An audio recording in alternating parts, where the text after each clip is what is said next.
देखो यार, आपका जो जेईई मेंस का जो फर्स्ट अटेम्प्ट है उसके लिए अब काफी ज्यादा समय नहीं रह गया है। 3.5-4 महीने आपके पास बचे हुए हैं और ऐसे में सेल्फ डाउट आना एक बहुत कॉमन चीज है।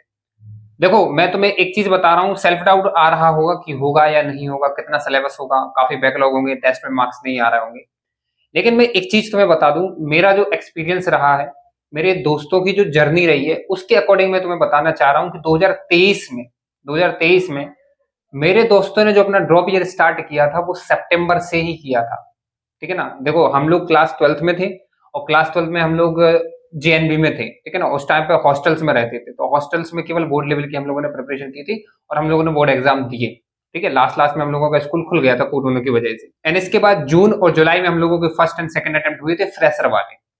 और जिन लोगों का लाइक कट ऑफ क्लियर हो गया था एडवांस का, वो 16 अगस्त को एडवांस का पेपर हुआ था। और उसके बाद जिनका सिलेक्शन नहीं हुआ, मतलब किसी का भी सिलेक्शन नहीं हुआ था, हम लोगों में से किसी का भी नहीं हुआ था। ठीक है ना। ना मेरा हुआ था ना मेरे दोस्तों का हुआ था। हम लोगों ने फिर डिसाइड किया था कि हम लोग ड्रॉप लेंगे। तो कुछ लोग दक्षिणा चले गए थे जिनका दक्षिणा में सिलेक्शन हो गया था, कुछ लोग एक्स नवोदय चले गए थे, कुछ लोग कानपुर चले गए थे, कुछ लोग मोशन चले गए थे कोटा। ठीक है ना। और मैं खुद आ गया था कोचिंग करने भोपाल में। लेकिन आपको भी पता है कि मैंने छोड़ दी थी एलन को, और फिर मैंने अगस्त सितंबर से ही सेल्फ स्टडी स्टार्ट की थी, अपनी ड्रॉप ईयर की जर्नी स्टार्ट की थी। मैं तुम्हें बता रहा हूँ, एक मेरा दोस्त है जो आईटी दिल्ली में है, उसने सितंबर में एलन मोशन को ज्वाइन किया था कोटा में। आप सोच सकते हो कि सितंबर में उसने ज्वाइन किया था और आप काफी पहले ज्वाइन करके बैठे हुए हो। और सितंबर में अपने ड्रॉप ईयर की जर्नी उसने स्टार्ट की थी और वो अभी आईआईटी दिल्ली में है। 172 मार्क्स थे उसके जी एडवांस्ड में और 99.6 या 3 परसेंटाइल ऐसे थे उसके जी मेंस में। So this is very important यार, कि आप लोगों ने तो अप्रैल मई और जून में अपनी प्रिपरेशन स्टार्ट कर दी थी। आपको कहीं ना कहीं कॉन्फिडेंस आ नहीं रहा है क्योंकि आप क्या है ना, नेगेटिव सोचते हो। पॉजिटिव सोचते हुए आगे बढ़ो। जैसा आप सोचोगे आप वैसा बन जाओगे। यदि आप ये सोचोगे ना कि मुझे किसी भी चैप्टर में कॉन्फिडेंस नहीं है, तो आपको कभी नहीं आएगा कॉन्फिडेंस। लेकिन आप सोचोगे कि नहीं, मैंने वो चीज पढ़ रखी है, मैं वहां से क्वेश्चन कर लूंगा, तो डेफिनेटली वो कॉन्फिडेंस हमेशा रहेगा और आप क्वेश्चन कर भी लोगे।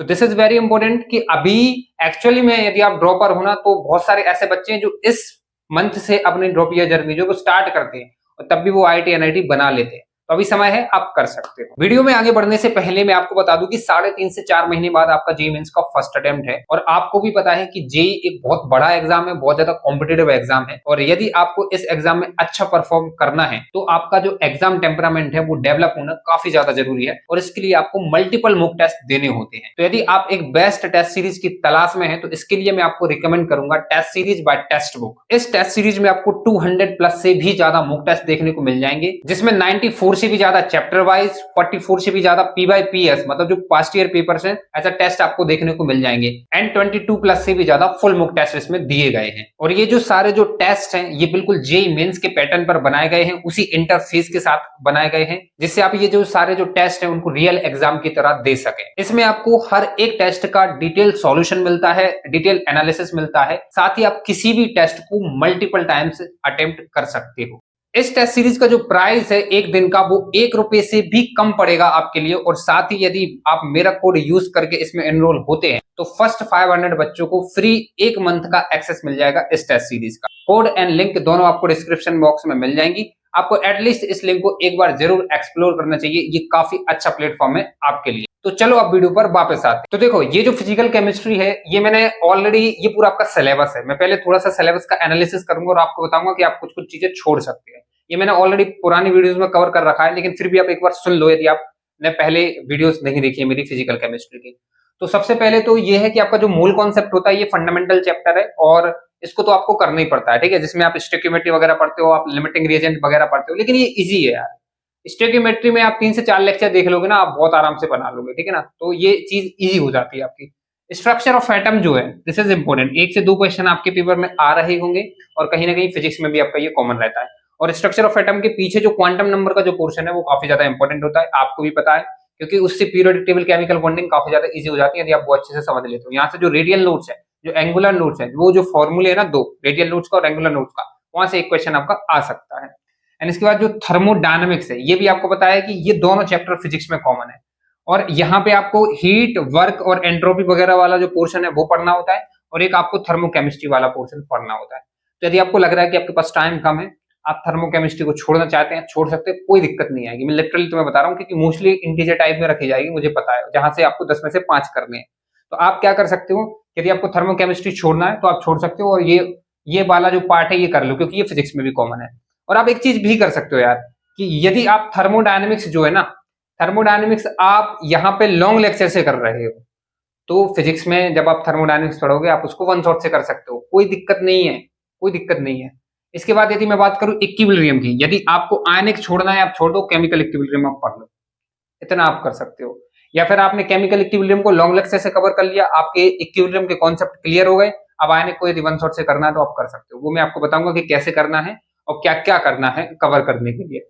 एंड इसके बाद जो रेडॉक्स होता है, रेडॉक्स में ज्यादातर जो क्वेश्चन आपको देखने को मिलेंगे वो आपको बैलेंसिंग पे देखने को मिलेंगे, मतलब जो रिएक्शन होती है उनको बैलेंसिंग पे आपको देखने को मिल जाएगा। वो एक्स बाय जेड दे देंगे कोफिशिएंट, और एक्स बाय जेड के वैल्यूज निकालने के लिए 4 ऑप्शन बना देंगे, वहां से क्वेश्चन आ जाता है।